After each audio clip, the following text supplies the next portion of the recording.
এক্সামে এই ধরনের কোশ্চেন দিলে কিভাবে করব, তাও আবার 5 সেকেন্ডের মধ্যে। দেখো, প্রথমেই যে সংখ্যাটা দিয়েছে তার স্কোয়ার করে দেব।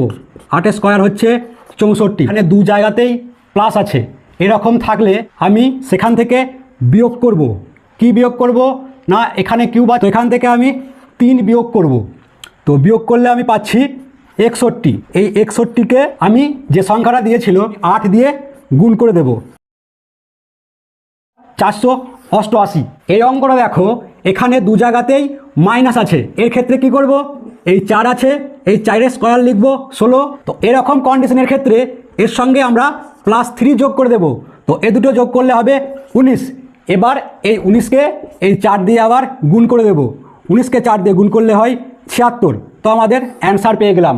তো এই ধরনের শর্ট ট্রিক্স পেতে আমাদের চ্যানেলটি অবশ্যই সাবস্ক্রাইব করো। আর হ্যাঁ, তোমাদের জন্য রইল এই কোশ্চেনটি।